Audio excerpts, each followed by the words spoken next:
मनवा मोह बाबा विश्वनाथ की न्यारी नगरी सुंदर प्यारी नगरी। मनवा मोह बाबा विश्वनाथ की न्यारी नगरी। काशी के कोतवाल जहाँ पर हरदम आए विराजे, काशी के कोतवाल जहाँ पे हरदम आए विराजे। काल भैरव बटुक भैरव की शोभा तिसाजे। मनवा मोह बाबा विश्वनाथ की न्यारी नगरी। मनवा मोह बाबा विश्वनाथ की न्यारी नगरी। बहुत खूब। और इसी न्यारी नगरी में हम बैठे हुए हैं अभी डॉक्टर मन्नू यादव जी के साथ, जो कि लोकगीत के रचे बसे हुए बहुत ही उम्दा कलाकार हैं। करेंगे इनसे ढेर सारी बातें, लेकिन उसमें सबसे पहला मेरा मासूम सा सवाल कि डॉक्टर मन्नू यादव जिस नमस्कार टेम्पो से नमस्कार जिस टेम्पो से आपने शुरू किया है इस गाने को, मैं तो बिल्कुल हिल सा गया। तो लग तो रहा है कि आप बिरहा में, इन लोक संगीत में, लोक कलाओं में एकदम रचे बसे हुए हैं। पहला मंच साझा किस उम्र में किया? पहला मंच साझा मैं किया कक्षा 5वीं में जी, और गिरा हुआ बिरहा में पाया था कक्षा 3री में। उसकी टेरी थी, मिले भाई बहनी बुझे दिल कैसिया, खिले प्रेम का सुमनवा हंसे बगिया। तो क्रांतिकारी की कहानी थी, वो चंद्रिका कवि की लेखनी थी।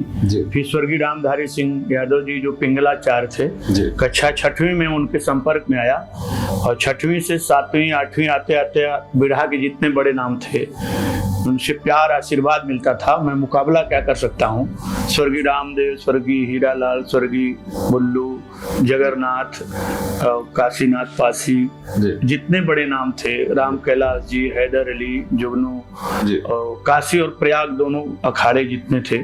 तो एक पढ़ाई के साथ साथ मेरा एक जैसे लड़का है कि कोई खेलता है, कोई गेम करता है, कोई क्रिकेट खेलता है, कोई फुटबॉल खेलता है, कोई हॉकी खेलता है, तो मेरा काम था बिरहा गाना और पढ़ना। बस यही मेरा बहुत जीवन है। तो ये बताइए, क्या बचपन से ही आप बिरहा गाने लगे? हाँ, बचपन से ही गाने लगे। मुझे किसी भी कलाकार का बिरहा बहुत अच्छा लगता था, पता नहीं क्यों। तो इसलिए मैं उसमें गया, और मेरे पढ़ाई लिखाई में बिरहा कहीं बाधा नहीं बना, बल्कि बिरहा ने मुझे मदद किया। आपने क्वालिफिकेशन क्या की? मैं TNGIC रामनगर काशी में ही है, काशी नरेश जी के जन्म दिवस में गाता था। अच्छा। और यहाँ से मैं हाई स्कूल इंटर किया, और मैं इंटर में कॉमर्स में 2nd पोजीशन था पूरे GIC में, मेरा दूसरा स्थान था। अच्छा। एक मैथ के छात्र थे, उनका मुझसे 2 नंबर अधिक था। अच्छा। फिर मैं इलाहाबाद विश्वविद्यालय से BCom और M किया। ठीक है। फिर उसके बाद में पूर्वांचल से अपना LLB किया, फिर LT किया, M.Ed किया और PhD किया।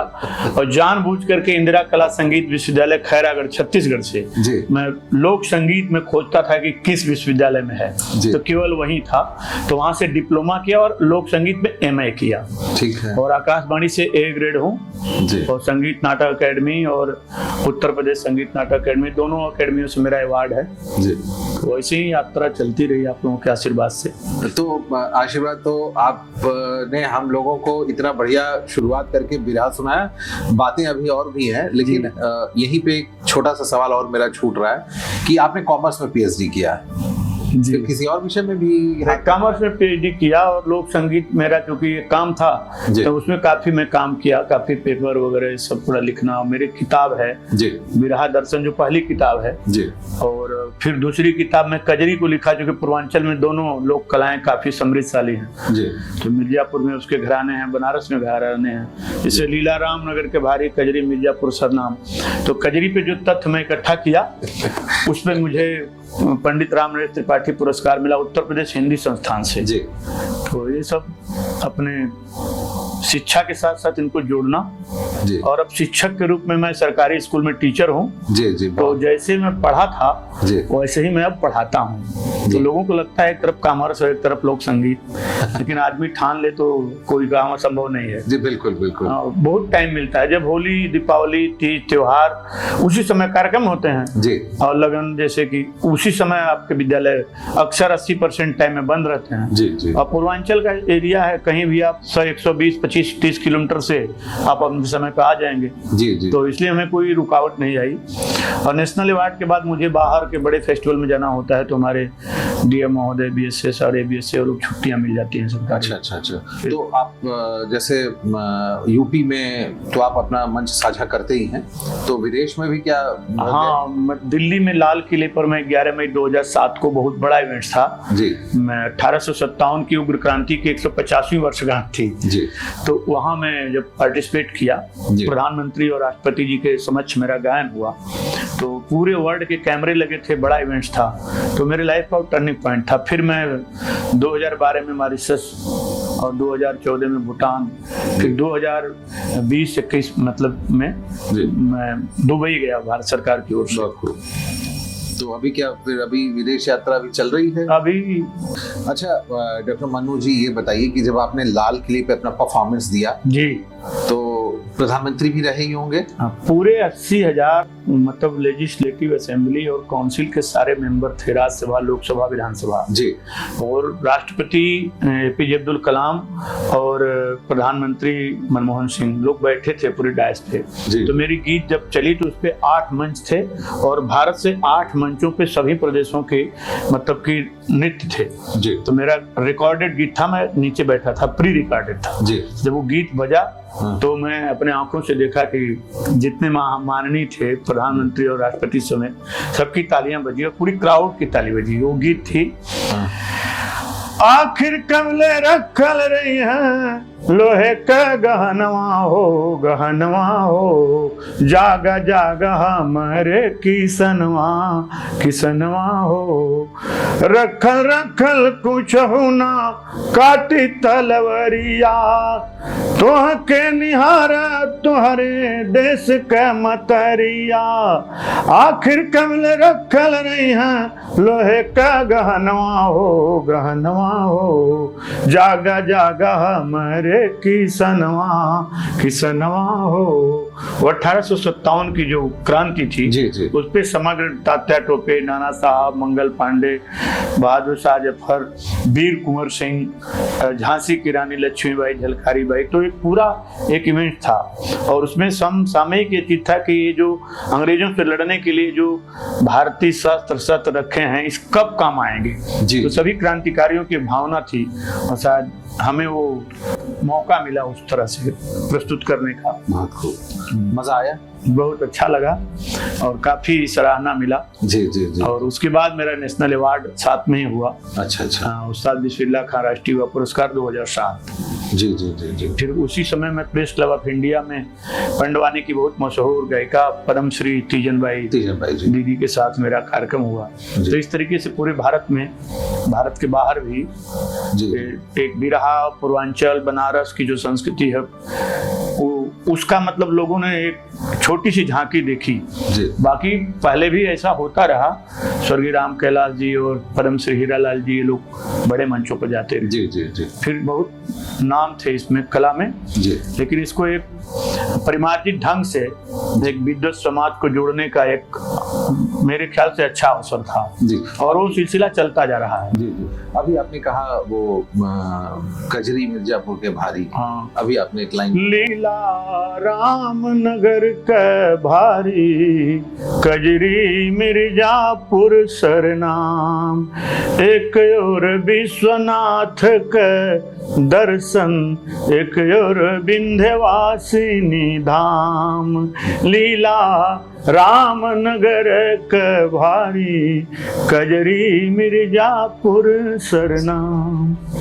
तो ये सब छोटी छोटी संस्कृतियों का जो भारत की महान संस्कृति में जी सहयोग है, ये बहुत ही जरूरी है और ये हो रहा है धीरे धीरे सब कुछ। बहुत सुंदर, बहुत सुंदर। वैसे अभी हम आपको बता दें कि हर जगह की जीडीपी नापने का कोई न कोई क्राइटेरिया होता है कि किस देश की कितनी जीडीपी है, उतना उस देश का हैप्पीनेस होगा, उतना देश वो उतना खुशहाल होगा। लेकिन हैप्पीनेस से उस देश की जीडीपी नापने का सिर्फ एक ही देश है, वो है फिनलैंड। यानी कि वहाँ के लोग जितने ज़्यादा खुश होंगे, वहाँ की जीडीपी को मानते ही कि वहाँ की जीडीपी बहुत अच्छी है। तो इसी क्रम में हमारा अगला सवाल ये है कि भारत की जो लोक विधा है, जो बिरहा है, उसको आपने भूटान में गाया, कैसा अनुभव था आपका? बहुत अच्छा अनुभव था। वो नेहरू वांगचुक कल्चर सेंटर था जी। तो बिरहा में कुछ ऐसे छंद हैं जिनको सुनने के बाद लोगों को लगा कि ये तो अद्भुत चीज है।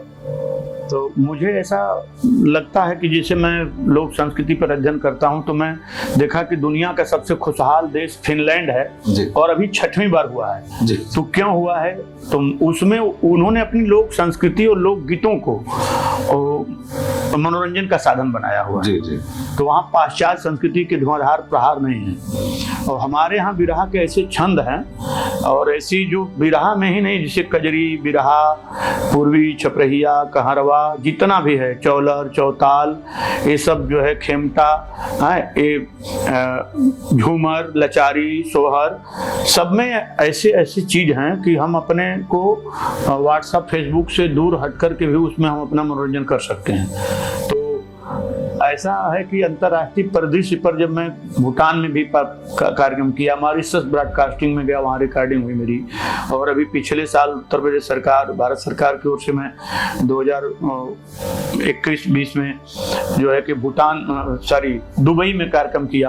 तो मुझे लगा कि ऐसे छंदों को अगर प्रस्तुत किया जाए तो भारत की महत्ता बढ़ेगी और दुनिया में कहीं ऐसा वो चीज नहीं है। भारत के पास किसी का खजाना है, फिनलैंड से कई गुना खजाना है, जो कि हम उसको आपको बता सकते हैं। जैसे हमारे गीत है जिसको जीभ को पकड़ कर गाते हैं, तो पूरे वर्ल्ड में कहीं नहीं है।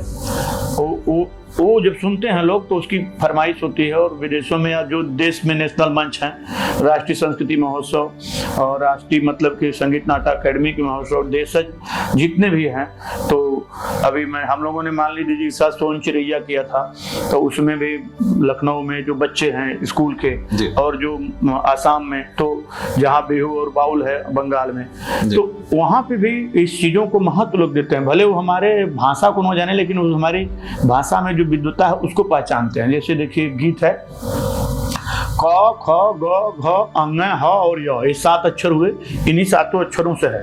तो हिंदी साहित्य में लोक साहित्य विषय को भी मजबूत बनाता है बिरहा। कंके का कह गाई, कागा खाई काया के आके आगे, कागा गाई आके अंग अंग खाई, गाई गाई के अघाई, कागा खाई काया के, कहाँ के कागा आए आके अंग अंग खाए, कागा घी के खाए घाई, कागा गाई काया के, अघा के आगे कागा आया आके अंग अंग खाया, क ख ग घ अंग ह या का है अंक। तो ये सब चीज़ों से हमारी लोक संस्कृतियाँ मजबूत होती हैं और एक अद्भुत कला का संचार होता है। तो हमसे सवाल करते हैं लोग जब मैं जाता हूँ विदेशों में कि फलाने आए लेना तही गौलें, ढकाने आए तही गईलें, फुलौरी बिना चटनी कैसे बनी, ये वो। तो मैं उनको बताता हूँ कि हमारे पास ऐसे लोक छंद हैं जो मॉरिशस के राष्ट्रपति शिवसागर राम गुलाम गाते थे। और ये 200-250 साल पुरानी परंपरा भगवान श्री कृष्ण के गोचारण संस्कृति से निकला बिरहा और कालांतर में देश काल में इतना मजबूती से बचा है। तो उसका कारण है कि उसने समसामयिक समयों पे देश में आने वाले संकट को, देश में होने वाले भ्रूण हत्या, दहेज हत्या, जो विधवा का सम्मान नहीं हो रहा है, जो माता पिता बड़े पाल पोस के किए और बेटा करोड़पति है लेकिन उसको असहाय केंद्र पे छोड़ दे रहा है, तो इससे लड़ने का भी एक साधन है बिरहा, इसीलिए बचा रहा। और इसमें छंद विधान भी है, जैसे कि सूरज की लालिमा निकल रही है, अब भोलेनाथ गंगा की लहरों से टकरा कर वो किरणें भोलेनाथ के शिवालय की ओर जाती हैं, लोक की जैसी मान्यता है। तो लालिमा को एक नायिका का रूप दिया गया और इसमें कलाधर छंद है, एक गुरु एक लघु 31 वर्ण। तभी हम लोग स्पीक मैके का कार्यक्रम किए थे डॉक्टर मधु दीदी के नेतृत्व में अभी, तो वहाँ बच्चों ने यही ऑटोग्राफ लिया और बोला जो हमें सुनना चाहिए वो तो होता नहीं है। तो मतलब अगर हम परोसेंगे अच्छी चीज तो नई पीढ़ी, जो आपका सवाल था, वो बिल्कुल इधर खींचा आएगा। मैं आपको वीडियो दिखाया, 250 बच्चों को मैं ऑटोग्राफ देते देते थक गया, और वो बच्चे एक भी बिरहा नहीं जानते थे। तो वो अभी आपने जो सूर्य की लालिमा वाली बात कही, उसको तो इन्हीं छंदों की महत्व है उन्हें। मैं बताया कि बेटे इसको अनुप्रास अलंकार में लिख सकते हो, इसको छंद विधान में लिख सकते हो, और जहाँ वर्णों की आवृत्ति है वहाँ अनुप्रास अलंकार है, जहाँ वर्ण खत्म होता है वहाँ पद चुक्त अक्षर चुक्त है। तो ये है तेरी इसकी है। सुबह की किरण निकल रही है, गुलजार मधुर रागन में लालिमा, सुधा सौरभ समीर गम कह सुगंध बागन में, गुलजार मधुर रागन में लालिमा। ये तेरी है छोटी सी। अब यहाँ से मेरा कलाधर छंद चलता है, और जो अक्षर पड़ेगा फिर दूसरी पंक्ति में अक्षर लुप्त हो जाएगा, तो उसे पद चुक्त, वर्ण शोक, अक्षर चुक्त कहते हैं। केतकी कदम्ब कीर कोकिला करे पुकार, कामिनी कुलीन की कटी सुकाय लालिमा। अब क पये की मात्रा के मतलब गुरु हो गया, तो अकेले लघु हो गया, फिर बड़ी की गुरु हो गया। तो ऐसे ही क्रमागत चलेगा, और 31 अक्षर होंगे, वर्ण होंगे, और कलाधर छंद की मान्यता पूर्ण होगी। और बाहर में लालिमा का तुक होगा, उसमें भी एक गुरु एक लघु होगा, फिर अंत में गुरु होगा। अब कौन नहीं आएगा? खास आंख खंजनी खिले सिखा बिखार खोल, खूब रूप खान खेलती खखाए लालिमा। क नहीं आया, अब ख भी खत्म हो गया, अगली पंक्ति गो से शुरू होगी, उसमें क ख दोनों नहीं आएंगे। गोर गोर गाथ है गुलाब गंध अंग, जिस लय में चाहेंगे उस लय में गा सकते हैं। गोर गोर गाथ है गुलाब गंध अंग अंग, गोर गोर गाल पे लगी लगाए लालिमा। अब क ख ग तीनों लुप्त हो गए। अगला अक्षर घ, घूंघटे उघार घेर ली घटाएं घेरी घेरी, घाघरी उघार घाघरी लगाए लालिमा। चारु लोचना चितय चितय चले न चश्म चाल, चाह चाहती सुचोर चित चोर लालिमा। क ख ग भी लुप्त, और च भी अब लुप्त हो जाएगा। छाम छुम छा छड़ा बजे छुछुन छन छाय, छोट छोहरी छटा छवि से छोर लालिमा।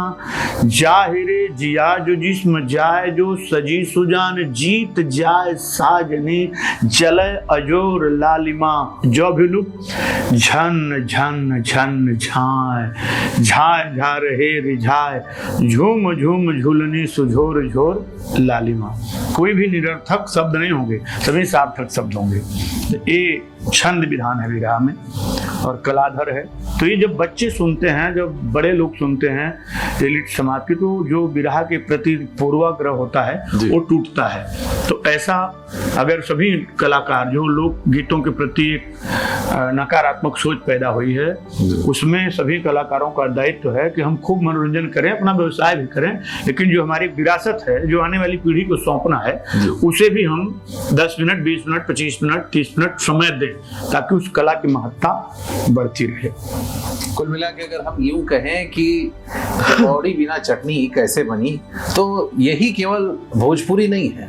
भोजपुरी इतना महान है, इतनी चीजें हैं, इतनी चीजें आपने बताई हैं कि मजा आ गया आपसे बात करके।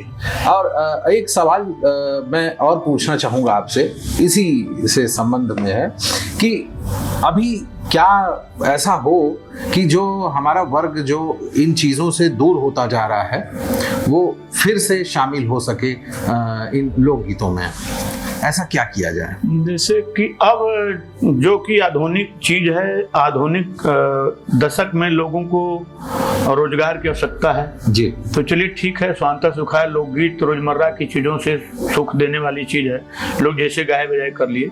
लेकिन हमारा एक सुझाव है कि जो हमारी भारत की बड़ी संस्कृति है जी, हम उसे और मजबूत कैसे कर सकते हैं। तो पूरे देश में, मैं अपना बिरहा हर देश में नहीं थोपना चाहता, लेकिन जो हिंदी भाषी राष्ट्र हैं उनकी लोक गायन शैलियों को जहाँ जहाँ विश्वविद्यालयों में म्यूजिक फैकल्टी है वहाँ लोक संगीत की शिक्षा विधिवत दी जाए, तो एक रुझान आएगा। और जब वो शिक्षा से जुड़ेगा चीज, तो हमारे शासन की नीतियों का प्रचार प्रसार लोकगीतों के माध्यम से बहुत ज्यादा होता है। तो लोग ऐसे ऐसे विभागों में जाएंगे और एक काम हो रहा है। उत्तर मध्य क्षेत्र सांस्कृतिक केंद्र जो कल्चरल जोनल सेंटर हैं सब जगहों पे, आकाशवाणी, दूरदर्शन, और उनको समुचित रूप से इन कलाओं को संरक्षित किया जाए। लेकिन जब इसे विषय का दर्जा दिया जाएगा, जैसे क्लासिकल म्यूजिक है जी, बी म्यूजियम में करते हैं और आप कहीं स्कूल में टीचर होते हैं जी, तो भारत गांव का देश है और हर महाराष्ट्र में मराठा हो, हरियाणा में हरियाणवी हो, राजस्थान में राजस्थानी हो, और मध्य प्रदेश, उत्तर प्रदेश, बिहार और जो हिंदी भाषी दिल्ली, ये सब स्टेट हैं, इस सब में अपना बिरहा, पंडवानी, रागिनी, बंगाल में बिहू, बाउल, तो इन सबों से हमारा एक संस्कृति बचेगी और संस्कृति के प्रति लोगों का रुझान बढ़ेगा।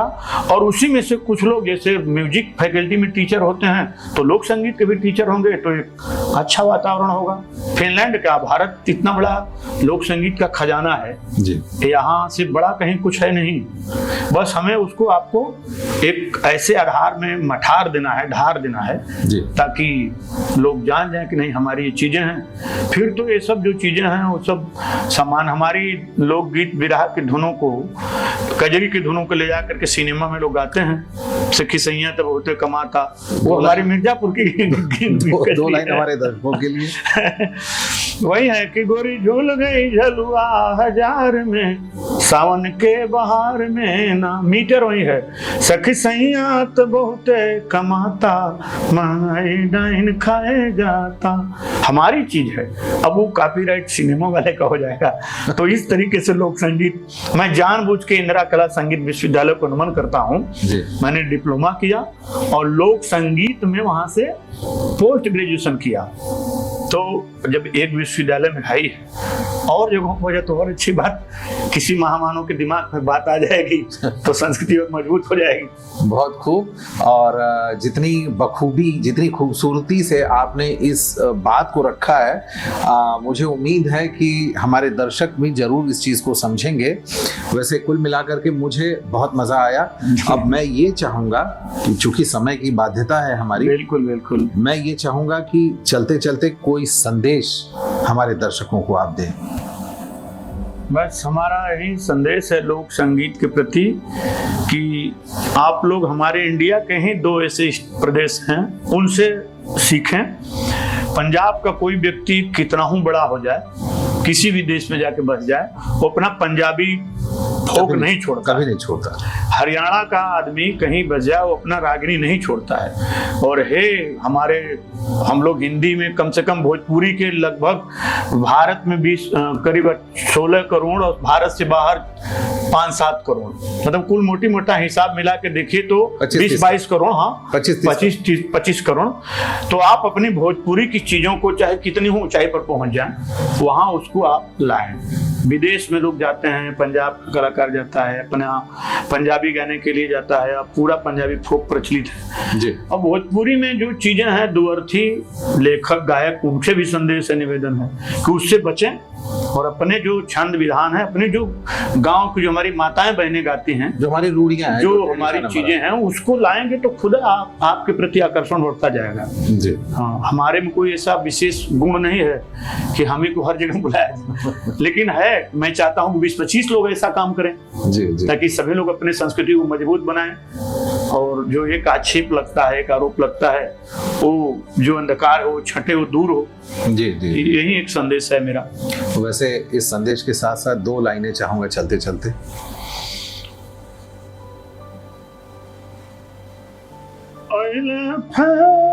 सखीर तुराज बहार के बांध गठरियाना, बांध गठरियाना सवरिया, बांध गठरियाना, अइले फेर सखीर तुराज बहार के बांध गठरियाना, अमवा बौरल कूकत बाट डारी पर कोयलरिया हो, अमवा बौरल कूकत बाट डारी पर कोयलरिया, सतरंगी परिधान पहिर के निकल गाँव गुजरिया बहार के बांध गठरिया ना अइले फेर सखी ऋतुराज बहार के बांध गठरिया ना। बहुत खूब। वैसे कुल मिलाकर के मुझे बहुत मजा आया और ताज्जुब हो रहा था आपसे बात करने से पहले, लेकिन बात बात में हमें ये बात पता चली कि आप 2 विषयों में पीएचडी हैं और इसके अलावा आप भारत की लोक संगीत को और ज़्यादा विकास के पथ पर लाने के लिए बहुत ज़्यादा अग्रसारित रहते हैं, हमेशा घूमते रहते हैं और कई यूनिवर्सिटीज़ में जाकर के आप लेक्चर देते हैं और इसके अलावा विदेशों में भी आप जाते हैं केवल अपनी भाषा के उत्थान और ज़्यादा से ज़्यादा प्रसार करने के लिए। तो कुल मिलाकर के मुझे बहुत मज़ा आया। बहुत बहुत आभार आपका, बहुत बहुत प्रणाम। और आपने हमारे द सुधांशु शो के लिए आप यहाँ पधारे, इसके लिए बहुत बहुत थैंक यू आपको बहुत। तो बस आज के लिए इतना ही। अगली बार हम होंगे एक नए अतिथि के साथ, तब तक देखते रहिए द सुधांशु शो। नमस्कार।